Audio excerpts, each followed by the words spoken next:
Vendredi 21 septembre 2023, Madame, Messieurs, vous faites bien de nous retrouver sur la matinale de L2A TV.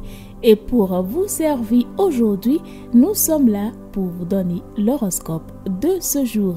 On démarre donc par nos amis béliers. Vos dispositions d'esprit drainent vers vous la chance et c'est le moment de nouer des contacts nouveaux. Vous serez plus réceptif aux ambiances, fuyez l'agitation environnante, vous auriez besoin de davantage de calme et de repos. Amis taureaux, cette journée ne sera vraiment pas du tout de repos. Suivez vos priorités sans vous laisser influencer. Votre sens du devoir vous vaudra des honneurs, votre inspiration est juste. Pas de fausse modestie, vous l'avez mérité. Et si vous êtes Gémeaux, l'ambiance bon enfant pourrait vous faire négliger des détails. Restez attentif tout en sachant profiter de l'agitation et des nombreux échanges dans votre entourage. Au besoin, faites-vous aider, vous êtes entouré de bonne volonté. Si vous êtes Cancer, vous allez pouvoir libérer pleinement vos besoins de nouveautés et d'improvisation. C'est le moment d'aller de l'avant, d'innover, de vous lancer dans de nouveaux défis et d'entreprendre ce qui vous tient réellement à cœur.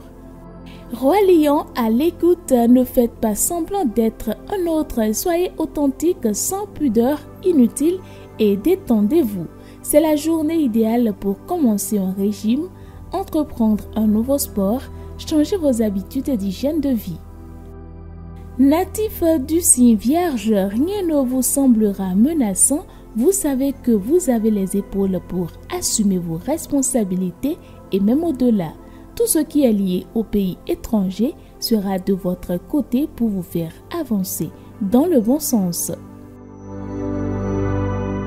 Balance, à présent, vos relations seront sympathiques aujourd'hui.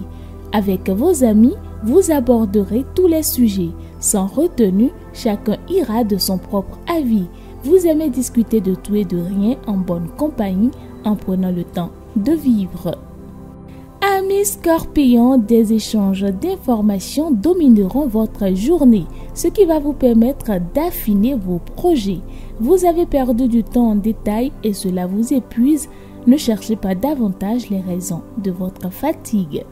Sagittaire, à l'écoute, votre créativité est votre allié. Faites-lui confiance et écoutez votre inspiration ou votre intuition plutôt que votre émotivité qui vous freine ou risque d'altérer votre concentration. C'est dans l'organisation de vos activités que vous préparerez le mieux votre avenir. Et si vous êtes Capricorne, vos doutes s'estompent et cela vous met du baume au cœur pour aller de l'avant. Vous éprouvez une envie irrésistible de déguster les plaisirs de l'existence. Ne commettez pas trop d'excès pour autant. Vous pourriez le regretter. Verseau, avant-dernier signe, vous avez toute liberté pour développer de nouvelles relations amicales et de peaufiner votre vie sociale. Vous avez une conception de la vie amicale plus vaste qui vous aide à mieux vous situer dans le futur. Et Poisson, enfin, en amour, en amitié, en famille, la bonne humeur est de mise et c'est avec enthousiasme que vous êtes prêt à donner le meilleur de vous-même. Si vous rencontriez des problèmes de communication, vous faites sauter les verrous pour rétablir la bonne entente.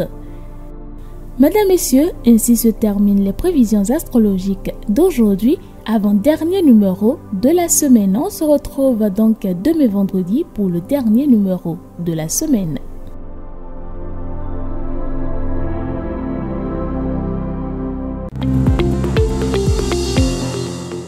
Mesdames et messieurs, bonjour à vous. Nous sommes le 21 septembre. Retenez que le 21 septembre 1792, on note la fin de la monarchie constitutionnelle en France. La convention qui lui succède décrète sur la proposition de Jean-Marie Collot d'Herbois l'abolition de la royauté en France. Le 21 septembre 1963, c'est la course à la conquête de l'espace et contre toute attente, le président des États-Unis, John Kennedy, propose lors d'une assemblée générale de l'ONU à l'URSS d'étudier une expédition commune pour se poser sur la Lune. Mais l'URSS ne donnera pas suite à cette proposition. Le 21 septembre 1980, à bord d'une embarcation de CMX-60, Gérard Daboville termine sa traversée de l'Atlantique à la rame. Il était parti le 10 juillet des États-Unis de Cape Cod à bord du capitaine Cook et il est arrivé soit 11 jours et 23 heures et après avoir parcouru 5200 km à Brest. Le 21 septembre 2001, on note l'explosion à 5 km de Toulouse de l'usine AZF appartenant à Total. La déflagration tue 20 personnes, en blesse plus de 500 000, endommage 30 000 logements et creuse un cratère de 10 mètres de profondeur. Aujourd'hui est à l'honneur Matthieu, collecteur de tasses au service du tétrarque Hérode. Matthieu est à son bureau quand passe Jésus qui lui dit « Viens et suis-moi ».